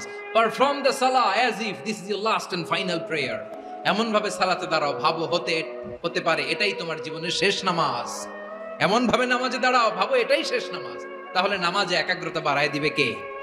ফলে ইবাদতের ইহসান আমাদের অর্জিত হবে। আর মুআমালাতে ইহসান হলো, বিশ্বনবী বলেন, ইন্নাল্লাহা তাবারাকা ওয়া তাআলা কাতাবাল ইহসানা আলা কুল্লি শাই ফাইদা কাতালতুম ফাআহসিনুল কিতলা ওয়া ইযা যাবাহতুম ফাআহসিনুয যাবহা ওয়ালিউহিদ্দা আহাদুকুম শাফরাতাহু ওয়ালিউরিহ যাবিহাতাহু। ইহসান দুই ধরনের। আওয়াজ করে বলতে হবে, কয় ধরনের? সবাই বলুন আওয়াজ করে, কয় ধরনের? একটা হচ্ছে ইহসান ফিল ইবাদা, ইবাদতে ইহসান। ইবাদতে ইহসান কি? একাগ্র অনুভব দিয়ে ইবাদত করা, মন প্রাণ দিয়ে ইবাদত করা। আর মুআমালাতে ইহসান কি? সব কাজে, দৈনন্দিন কাজে, কর্মে, সামাজিক অ্যাক্টিভিটিতে কোমলতা প্রদর্শন করা, অনুগ্রহের সাথে সবকিছু করা। আল্লাহ তাআলা ইন্নাল্লাহা তাবারাকা ওয়া তাআলা কাতাবাল ইহসানা আলা কুল্লি শাই, তিনি সব কিছুর ব্যাপারে ইহসানকে আবশ্যক করেছেন। সবকিছুতে মুমিনের সব কাজে ইহসানের পরশ থাকবে। ওয়া ইযা কাতালতুম ফাহসিনুল কিতলা, বিষ্ণুই বলেন তুমি যখন কাউকে হত্যা করো ইহসানের সাথে করো। সুবহানাল্লাহ পড়বেন না? যখন হত্যা করো তখনও ইহসানের সাথে। আচ্ছা হত্যা করবো আবার ইহসান আসবে করতে করে, তো মেরেই ফেলবো আমি। আল্লাহ, ও ভাই একজন খুন করেছে, খুনি, রাষ্ট্রীয় আইনে তার শাস্তি হয়েছে ডেথ পেনাল্টি, মৃত্যুদণ্ড। এখন মৃত্যুদণ্ড দেখে আপনি যেমনি মন চায় তেমনি মারবেন লোকটারে? ওর নাক কেটে ফেলতে পারবেন? ওর কান কাটতে পারবেন? ওর চোখ উপড়ে ফেলতে পারবেন আপনি? যেমন মন চায় তার অঙ্গহানি করা যাবে না। ইহসানের সাথে তাকে হত্যা করুন। সুবহানাল্লাহ, this is Islam, this is the true essence of Islam. ওয়া ইযা যাবাহতুম ফাহসিনুয যাবহা, যখন জবাই করবে তখনও ইহসানের সাথে জবাই করো। করব জবাই, ওইখানেও নাকি ইহসান। আচ্ছা কুরবানির দিন আমরা পশুগুলোরে কি করি বলেন সবাই আওয়াজ করে? জবাই। জবাই মানে তো এটার মেরেই ফেলতেছি, একটু পরে তো টুকরো টুকরো করে গোশতগুলো খাবো, এটা তো খাবো, এটা তো মেরেই ফেলবে। বিষ্ণু বলে না, জবাইয়ের মধ্যেও মুমিনের জবের ভেতরেও ইহসানের পরশ থাকা চাই।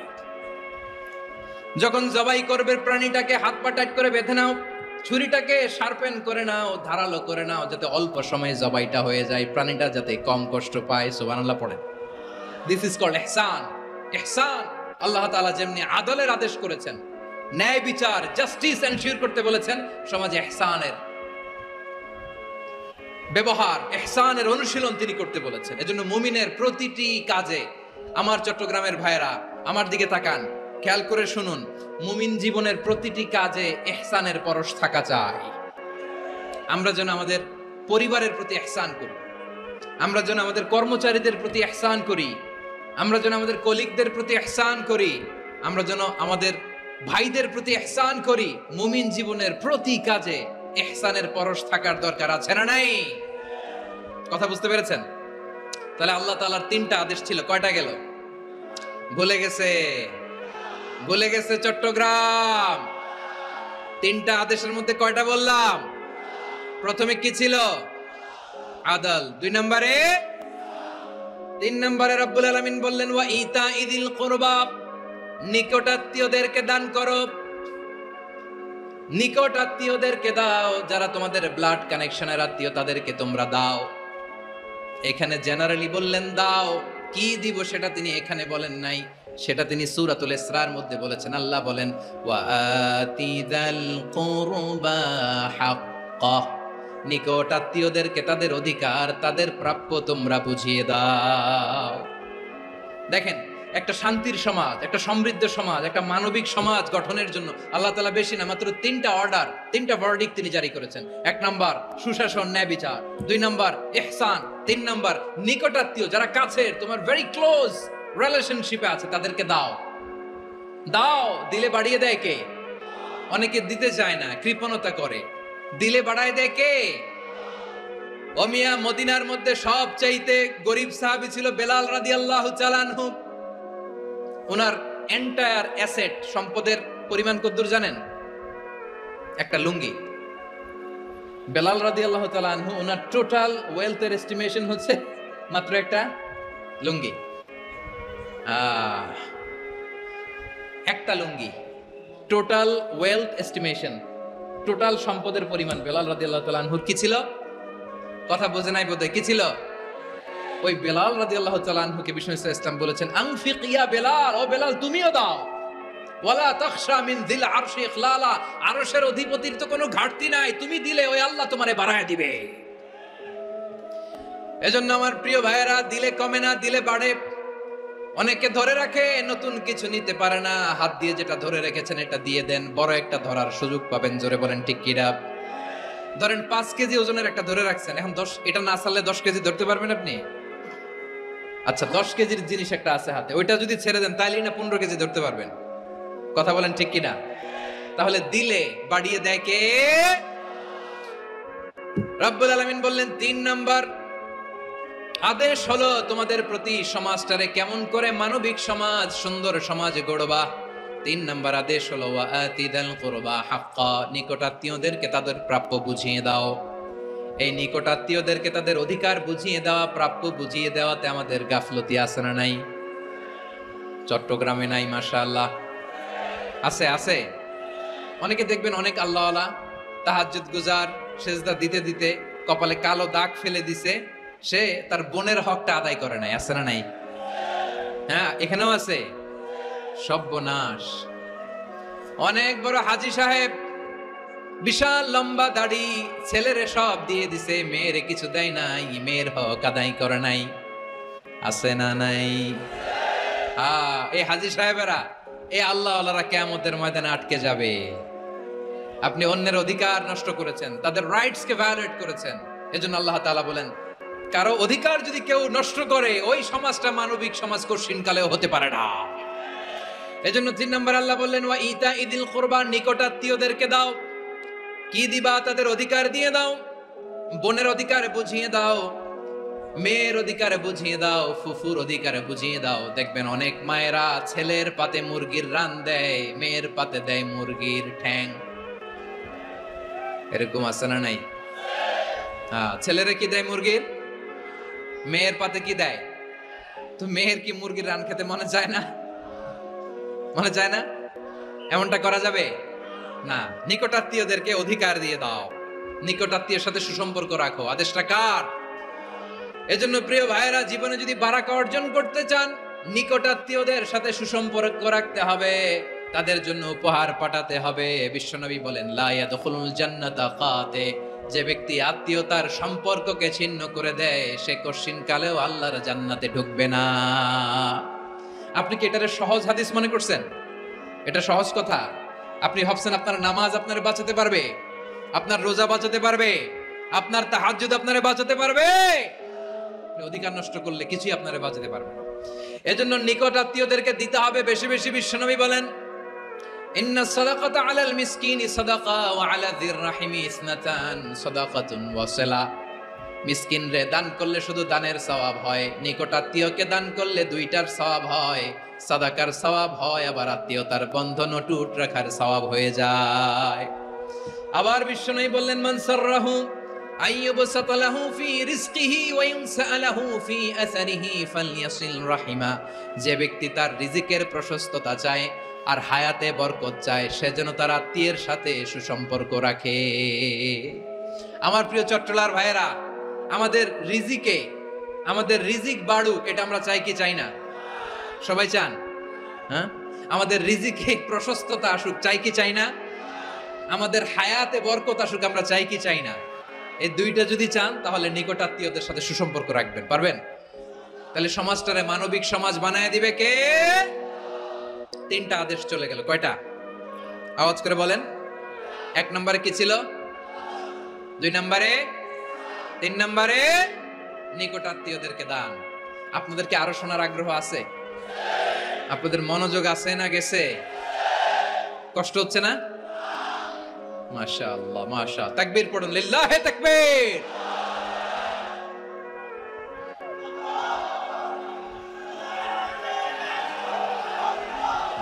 মাশাআল্লাহ।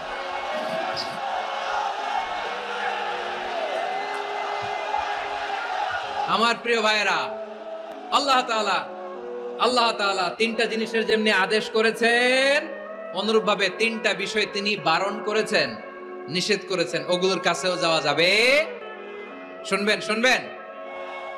রাব্বুল আলামিন বলেন, ওয়ায়ানহা আনিল ফাহশাই ওয়াল মুনকারি ওয়াল বাগি। আমি যেমনি তিনটি বিষয় আদেশ করলাম, অনুরূপভাবে তিনটি বিষয়ে বারণ করলাম, নিষেধ করলাম। আমার 1 নাম্বার নিষেধাজ্ঞা হলো অশ্লীলতার প্রতি। ফাহশা, ওয়ায়ানহা আনিল ফাহশা। আল্লাহ তাআলা অশ্লীলতাকে নিষেধ করেছেন। কোন জিনিসকে? সবাই বলুন, কোন জিনিসকে? যত ধরনের, যত টাইপের, যত ক্যাটাগরির অশ্লীলতা হতে পারে, সব অশ্লীলতাকে হারাম করেছেন কে? ফাহশা মানে কি? কথায়, কাজে, আচরণে, কমেন্ট, ফেসবুকের কমেন্টসে যত ধরনের নোংরামো আছে, যত ধরনের অশ্লীলতা আছে, এটাকে আরবিতে বলে ফাহশা। এটাকে কি বলে? রাব্বুল আলামিন বলেন, কুল ইন্নামা حرم ربي الفواحش ما ظهر منها وما بطن। ও নবী, আপনি বলে দেন, আমার রব প্রকাশ্য, অপ্রকাশ্য, স্পষ্ট কিংবা অস্পষ্ট, দৃশ্যমান কিংবা অদৃশ্যমান সব অশ্লীলতাকে হারাম করেছেন। সব ধরনের অশ্লীলতা হারাম, সব ধরনের। আল্লাহ তাআলা আমাদেরকে অশ্লীলতা থেকে বাঁচান, অশ্লীলতা থেকে তিনি আমাদেরকে হেফাজত করুক। পড়েন আমিন। এবার বলেন, আমাদের সমাজে অশ্লীলতা আছে না নাই? চট্টগ্রামে নাই? আমি কই নাই, ওনারা বলে আছে। দেখছেন, আমি সামহাও বাঁচায় দেওয়ার ট্রাই করতেছি, ওনারা বলে আছে। অশ্লীলতা নানা ভাবে, নানা নামে, নানা মোড়কে আমাদের সমাজে আছে না নাই? সংস্কৃতির নামে, ফ্যাশনের নামে, বিনোদনের নামে, উপন্যাসের নামে, কনসার্টের নামে অশ্লীলতা আছে না নাই? আপনি দেখেছেন কনসার্টগুলোর অবস্থা? এই যে আতিফ আসলাম যে আসছে আমাদের দেশে, তারপর কে কে আসছে, আমাদের তরুণ তরুণীরা, আমাদের যুবক যুবতীরা, আমাদের জেনজিরা, কি অবস্থা ওইখানে? হ্যাঁ, কি অবস্থা? কে বাঁচাবে ওদের? কে রক্ষা করবে ওদের ইমানের, ওদের চরিত্রের হেফাজতের গ্যারান্টি কে দিবে? কনসার্টের নামে অশ্লীলতা আছে না নাই? ছেলে মেয়ে একে অপরকে জড়ায় ধরতেছে, একে অপরকে চুমু খাচ্ছে প্রকাশ্যে, দিবালোকে, গণমানুষের সামনে। আল্লাহ তাআলা এই অশ্লীলতা থেকে আমাদেরকে বেঁচে থাকতে বলেছেন, বেঁচে থাকতে বলেছেন। রূপালী জগতের নামে অশ্লীলতা আছে না নাই? এই টার্মটা আপনারা জানেন না? রূপালী জগৎ কি জগৎ? আসলে কি রূপালী জগৎ না অন্ধকার জগৎ? আমার বোনেরা, আপনাদেরকে যে কি বলে তারা বুঝায়, রূপালী জগৎ শুনেই আপনি ভরকে যাবেন না। রূপালী জগতে যে নারী যত বেশি উলঙ্গ সে নাকি তত বেশি সাহসী। জানেন, বলে এটা একটা সাহসী নারী, খুব সাহসী পদক্ষেপ তার। যত বেশি শরীর থেকে কাপড় নামাতে পারবে, যত বেশি বস্ত্রহীন হয়ে নিজেকে প্রেজেন্ট করতে পারবে, সে নাকি তত বেশি সাহসী। আমার চট্টলার ভাইয়েরা, শয়তানের প্রথমে এজেন্ডা ছিল বনি আদমকে বস্ত্রহীন করা। সে আদম এবং হাওয়া আলাইহিস সালামকে নিষিদ্ধ গাছের ফল খাইয়ে তাদেরকে বস্ত্রহীন করেছে। এই জামিনেও সে আমাদেরকে বস্ত্রহীন করতে চাইবে। এই রূপালী জগতের নামে তারা এটা করে। আমার প্রিয় বোনেরা, আপনি জানেন না আপনার দাম কত? ওরা আপনাদেরকে বিজ্ঞাপনের সস্তা পণ্য বানাতে চায়। ওরা আপনাদেরকে ওদের ভোগের লিপসার টুলস বানাতে চায়। ওরা আপনাদেরকে দিয়ে ওদের খায়েশ পূরণ করতে চায়। এটা আপনাদের জন্য মোটেও ডিগনিটি নয়, এটা আপনাদের জন্য সম্মান নয়। আপনার সম্মান শালীনতায়, আপনার সম্মান হেজাবে, আপনার সম্মান ভদ্রতায়, আপনার সম্মান আপনার ডিসেন্ট পোশাকে। পোশাক বলে দেয় এই নারীটা ভদ্র না অভদ্র। পোশাক বলে দেয় এই মেয়েটা কোন ঘরের মেয়ে। আওয়াজ করে বলেন ঠিক কিনা? আপনি জানেন না আপনারা এই সস্তা পণ্য বানায়, ভোগের পণ্য, বিলবোর্ডে আপনাকে উলঙ্গ করে উপস্থাপন করে। এই অশ্লীলতার সাথে ইসলামের কোনো সম্পর্ক। এজন্য আল্লাহ বলেন, আমি অশ্লীলতাকে হারাম করেছি। অশ্লীলতাকে হারাম করার প্রথম কারণ হলো এর মাধ্যমে মানবতাকে অপমানিত করা হয়। কারণ মানুষের সম্মান মানুষের পোশাকে। মানুষ যখন পোশাকহীন হয়ে যায়, বস্ত্রহীন হয়ে যায়, তার সম্মান কমে যায়, ঠিক কিনা? অশ্লীলতাকে হারাম করার প্রথম কারণ হচ্ছে মানুষ মানুষকে অপমান করে। একটা নারী, সে তো সম্মানিত। নারী যে কত সম্মানিত, নারীর এটা বুঝেই নাই। বিশ্বনবী বলেন, আদ-দুনিয়া কুল্লুহা মাতা ওয়া খায়রু মাতা'আদ দুনিয়া আল মারআতুস সালিহা। আমার বোনেরা, 5টা প্যান্ডেলে আপনারা এলইডিতে আমার আলোচনা শুনছেন, আমি জানি। আপনাদের এই গর্ভ যে কত দামি আপনি জানেন না। আপনার পেট থেকেই আসবে আগামী দিনের সালাহুদ্দিন আল আইয়ুবী। আপনার পেট থেকেই আসবে অনাগত দিনের ইমাম মাহদী আল মুনতাদর। আপনার পেট থেকেই আসবে অনাগত দিনের ফয়সাল, ওয়াসিম, মুগ্ধ, আবু সাইদের মতো বীর যোদ্ধা।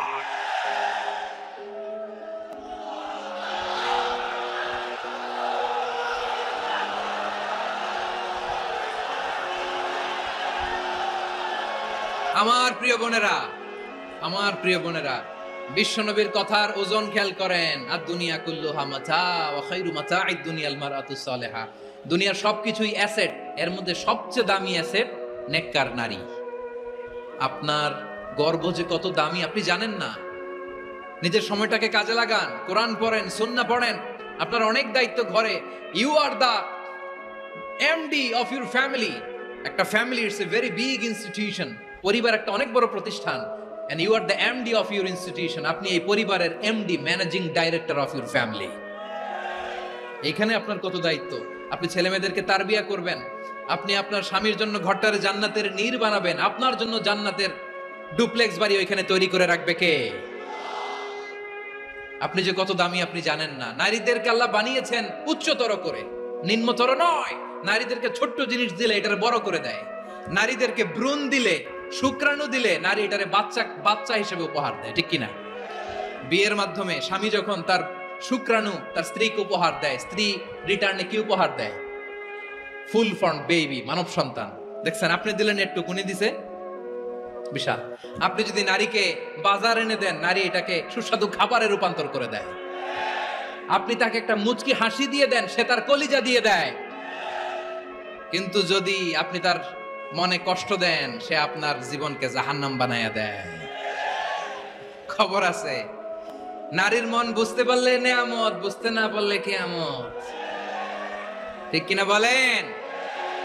আমার প্রিয় বোনেরা, আপনি যে কত দামি আপনি জানেন না, জানেন না আপনি কত দামি, অনেক দামি আপনি।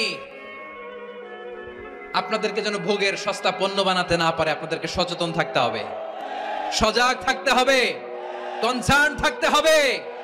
শয়তানের ওই হাতছানির দিকে আর নজর দেওয়া যাবে না।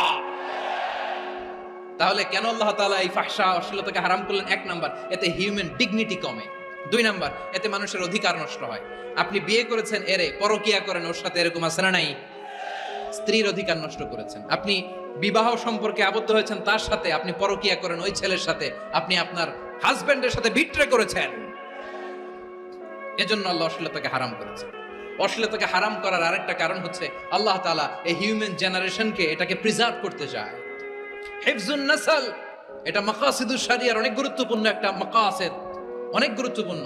আপনার নাসাল, আপনার জেনারেশনকে সংরক্ষণ করা। এই যে আসতেছে ফেব্রুয়ারি, কত ফেব্রুয়ারি যেন, এটা কি বিশ্ব ভালোবাসা দিবস? হ্যাঁ, কি দিবস? এই বিশ্ব ভালোবাসা দিবসের সাথে মুসলমানদের কোনো সম্পর্ক নাই। আমার প্রিয় ভাইরা, এই যে আপনি অবৈধ সম্পর্কে জড়ালেন, কেন আল্লাহ অশ্লীলতাকে হারাম করেছে দেখেন। বলতেছিলাম যে এটা আপনার নাসাল, আপনার জেনারেশন, আপনার লিনিয়েজ, আপনার বংশকে প্রিজার্ভ করা। কে কার বাবা, কে কার মা, বাবা মা জানা, প্রজন্মকে প্রিজার্ভ করা, এটা ইসলাম ওয়াজিব করে দিয়েছে। এই যে অবৈধ সম্পর্কের কারণে, বিশ্ব বেহায়া দিবসের কারণে, এগুলোর আউটকাম, আউটপুট হিসেবে মাঝে মাঝে ঢাকা মেডিকেলের ডাস্টবিনে নবজাতকের বাচ্চার কান্নার আওয়াজ শুনতে পাওয়া যায়। চট্টগ্রাম মেডিকেলের ডাস্টবিনে নবজাতকের কান্না শুনতে পাওয়া যায়। বীর চট্টলার মুসলমানেরা বুঝতে পারলে আওয়াজ করে বলেন, এই যে চট্টগ্রাম মেডিকেলে যে নবজাতকটা পাওয়া গেল, ওর বাবাকে আমাকে বলেন, ওর বাবাকে, ওর মাকে, ও কোন ফ্যামিলির সন্তান কেউ জানে? আপনি হিউম্যান ডিগনিটিকে অপমান করেছেন না? আপনি তার ভবিষ্যৎকে অন্ধকার করেছেন না? আপনি তার লিনিয়েজকে প্রশ্নবিদ্ধ করে দিয়েছেন না? এই জন্য আল্লাহ তাআলা অশ্লীলতাকে আমাদের জন্য হারাম করে দিয়েছেন। পড়েন সুবহানাল্লাহ। এই জন্য রাব্বুল আলামিন বলেন, কুল ইন্নামা হারামা রাব্বিয়াল ফাওয়াহিশা মা যাহারা মিনহা ওয়া মা বাতান। প্রকাশ্য অপ্রকাশ্য সব অশ্লীলতাকে হারাম ঘোষণা করে দিয়েছে কে? আবার দুনিয়ার বুকে যারা অশ্লীলতার প্রসার করে তাদের জন্য শাস্তি মজুদ রেখেছে কে?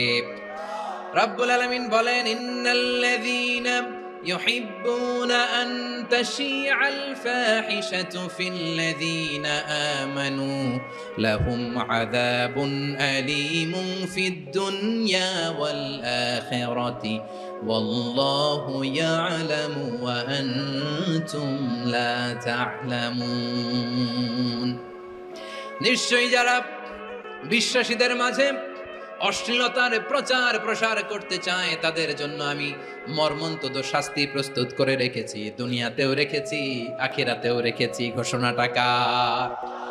যারা এই নাটকের নামে, সিনেমার নামে, রূপালী জগতের নামে, মুভির নামে, ওটিটি প্ল্যাটফর্মের নামে আমার সমাজে অশ্লীলতা ছড়াতে চায় তাদের জন্য কঠিন মর্মন্তুদ শাস্তি মজুদ রেখে দিয়েছে কে? ও আমার বোনেরা, এখনো আপনি জাগবেন না? এখনো আপনার চিন্তার দুয়ারে এখনো নাড়া পড়ে নাই? ওরা আপনাকে উলঙ্গ বানাতে চায়, ওরা আপনাকে আইটেম গার্ল বানাতে চায়। এজন্য ইসলাম অশ্লীলতাকে হারাম করেছে। ক্লোজ আপ ওয়ান, কাছে আসার গল্প। আল্লাহ বলেন, ওয়ালা তাকরাবুজ জিনা, কাছেও এসো না। জিনা থেকে যোজন যোজন কিলো দূরে থাকো। ওরা বলে কাছে আসার গল্প। আমার বীর চট্টলার ভাইয়েরা, কাছে আসতে হলে আমরা কোরআনের কাছে আসব, কাছে আসতে হলে নবীর কাছে আসব। কাছে আসার গল্প হবে আমার রবের কাছে আসার গল্প। চিল্লায় বলো ঠিক কিনা?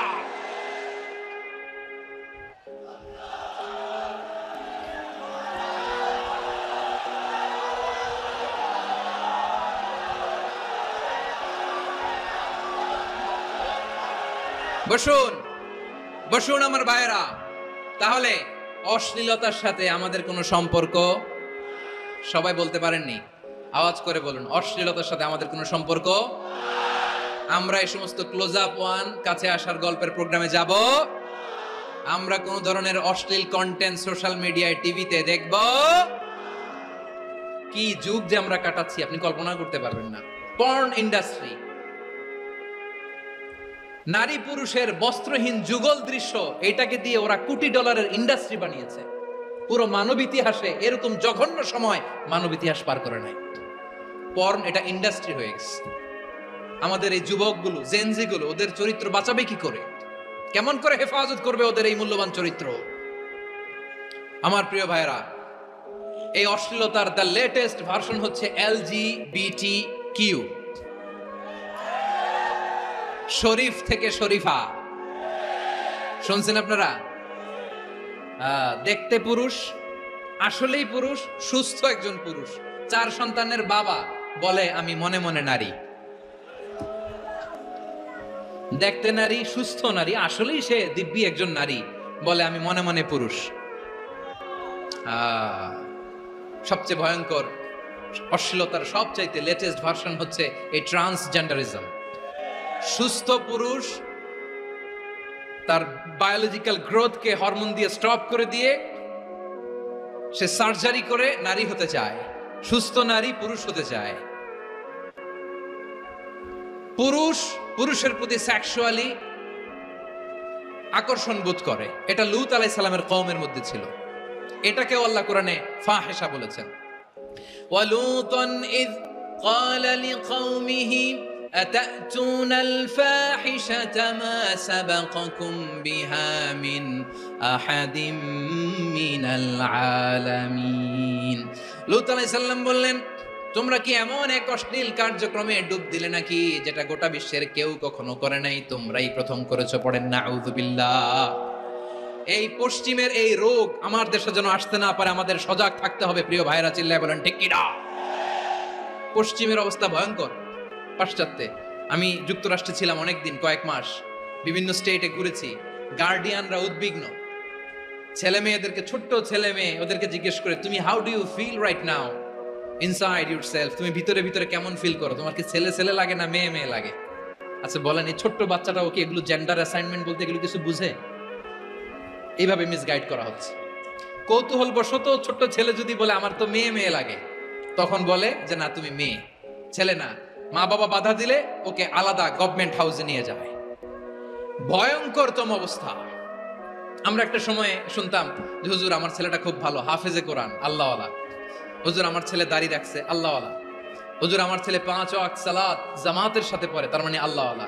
পশ্চিমে যে আমি কি শুনছি জানেন? ওরা বলে হুজুর আমার ছেলেটা ইউনিভার্সিটির একটা মেয়ের সাথে প্রেম করে, ও খুব আল্লাহওয়ালা, হুজুর দোয়া করবেন।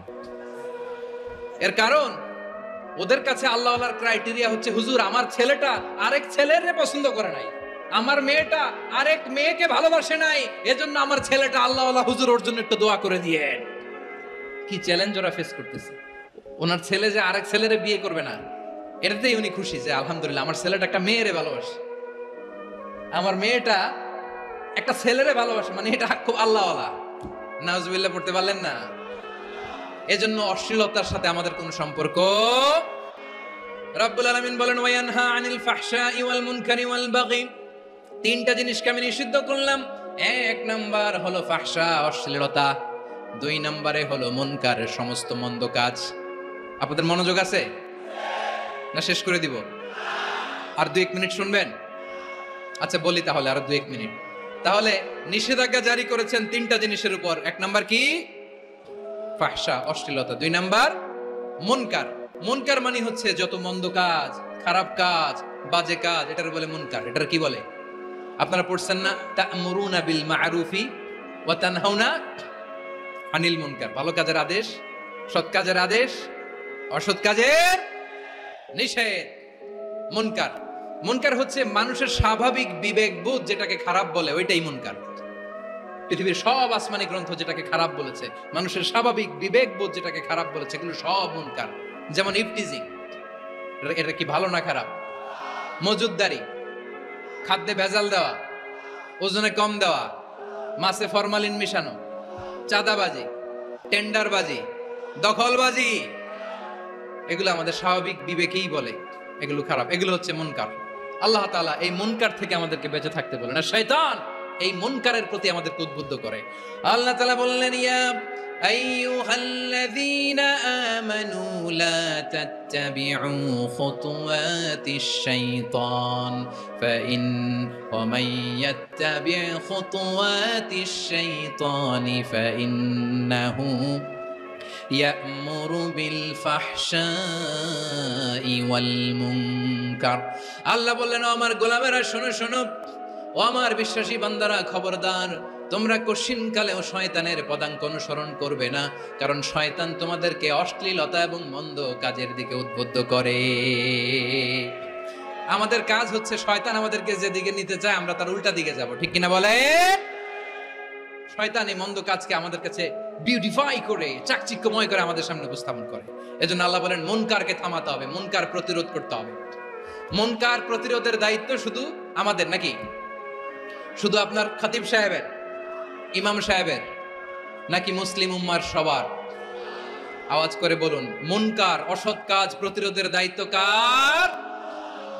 রাব্বুল আলামিন বলেন, কুনতুম খায়রা উম্মাতিন উখরিজাত লিন-নাসি তা'মুরুনা বিল মা'রুফি ওয়া তানহাউনা আনিল মুনকার।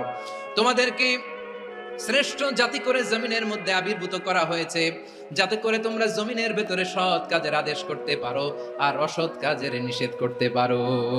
উম্মাহ কুনতুম খায়রা, তাহলে গোটা উম্মার দায়িত্ব, এটা বুঝতে পারছেন তো? আচ্ছা, আরো নিচে আসেন। এরপরে আল্লাহ বললেন, শুধু উম্মাহ না, এই জমিনের রাজত্ব আমি যাদের হাতে দেই, এই জমিনের মালিক আমি যাদেরকে বানিয়ে দেই, যাদেরকে আমি সরকারের দায়িত্ব দেই, তাদেরকেও মুনকার প্রতিরোধের দায়িত্ব দিয়েছে কে? আল্লাহ বলেন, যারা ক্ষমতার মসনদে বসেছে তাদেরকে 4 দফা কর্মসূচি আমি আল্লাহ দিলাম। আওয়াজ করে বলেন, কয় দফা? আল্লাহ বলেন, আল্লাযীনা ইম্মাক্কান্নাহুম ফিল আরদি আকামুস সালাতা ওয়া আতাউজ যাকাতা ওয়া আমারু বিল মা'রুফি ওয়া নাহাউ আনিল মুনকার ওয়ালিল্লাহি আকিবাতুল উমুর। যারা এই জমিনের উত্তরাধিকার হয়েছে তারা 4 দফা কর্মসূচি নিয়ে সামনে আগাবা।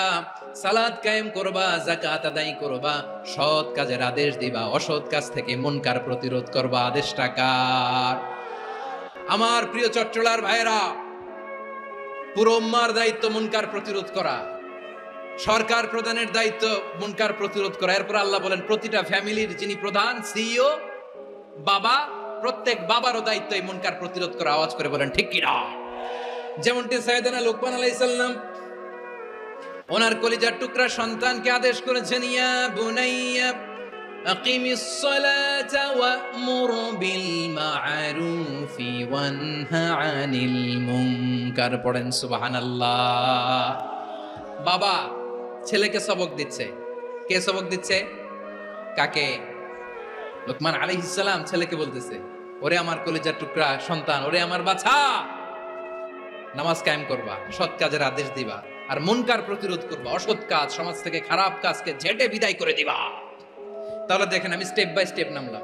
পুরা উম্মার দায়িত্ব, জমিনের উত্তরাধিকারী আল্লাহ যাদেরকে বানিয়েছেন সরকার, তাদের দায়িত্ব, প্রতিটি ফ্যামিলির প্রধানের দায়িত্ব।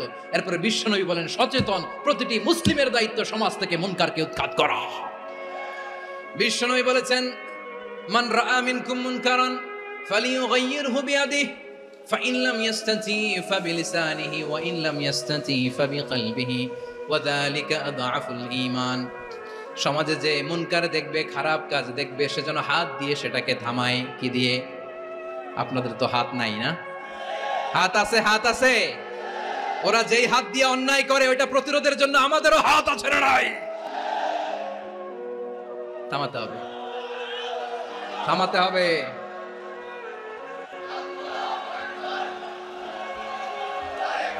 বসুন আমার প্রিয় ভাইয়েরা, ওরা ওদের যে হাত দিয়ে টেন্ডারবাজি করে, চাঁদাবাজি করে, ইফটিজিং করে, দখলবাজি করে, যে হাত দিয়ে, ওই মুনকার থামায় দেওয়ার জন্য আল্লাহর দেয়া আমাদেরও 2টি হাত আছে না নাই? আমাদেরও হাত আছে। থামাইতে হবে, থামাইতে হবে, হিম্মত করতে হবে। আমার প্রিয় ভাইয়েরা, না থামালে আমরাই ডুববো শেষমেশ। আমাদের বাঁচার জন্য হলেও থামাইতে হবে। রব্বুল আলামিন বলেন ওয়াত্তাকু ফিতনাতাল লা তুসিবান্নাল্লাযীনা যালামু মিনকুম খাসসা। ও আমার গোলামেরা, ওই আযাবকে ভয় করো যে আযাব যখন আমি জমিনের বুকে পাঠাই শুধু জালেমদেরকেই মারি না, আলেমদেরকেও মারি। আযাব যখন আসে তখন শুধু জালিমই মরে না, আলেমও মরে। জানেন মুসা আলাইহিস সালামের পায়ে একবার একটা লাল পোকা কামড় দিয়েছে, লাল পিঁপড়া। লাল পিঁপড়া কামড় দিলে খুব আরাম লাগে না? কি লাগে? হ্যাঁ, জলে না? লাল একটা পিঁপড়া কামড় দিছে, তো উনি রেগে মেগে পাশি দেখে লাল পিঁপড়ার বাসা, পা দিয়ে ডলে মুছে সবগুলো পিঁপড়া মেরে ফেলছে। এই ঘটনাটা আল্লাহ ঘটিয়েছেন এজন্য মুসা আলাইহিস সালাম ছিলেন কালিমুল্লাহ, সরাসরি আল্লাহর সাথে কথা বলতেন। তিনি আল্লাহকে জিজ্ঞেস করেছিলেন, আল্লাহ তুমি যখন কোনো জনপদে আযাব পাঠাও, শাস্তি দাও, ওখানকার শুধু জালেমরাই তো মরে না, ভালো মানুষগুলাও মরে, তো আযাব দিবা মুশরিকদের উপর দিবা, অবাধ্যদের উপর দিবা, ভালো মানুষগুলারে মারো কেন? আল্লাহ বললেন, মুসা তোমার যে কামড় দিছিল পায়ের মধ্যে পিঁপড়া, কয়টা পিঁপড়া? জোরে বলেন। একটা পিঁপড়া, তো সবগুলারে মারলা কেন? রেগে মেগে পুরো পিঁপড়ার বাসা ভেঙে মেসাকার করলা কেন? এই মুসা, আমি যখন অ্যাকশনে যাই, আমি যখন শাস্তি দেই, তখন এত বাস বিচার করা হয় না, বাস বিচার করা যায় না। যখন অ্যাকশনে যাওয়া হয় ওইটা ডাইরেক্ট অ্যাকশন হয়ে যায়। চিল্লায় বলো ঠিক কিনা? এজন্য আমাদের বাঁচার জন্য হলে ওই পাপ থামাতে হবে, এই শয়তানের অট্টহাসি থামাতে হবে, অন্যায় অপরাধ সমাজ থেকে আমাদের থামাতে হবে, কারণ আযাব আসলে ওরাও মরবে, আমরাও মরবো।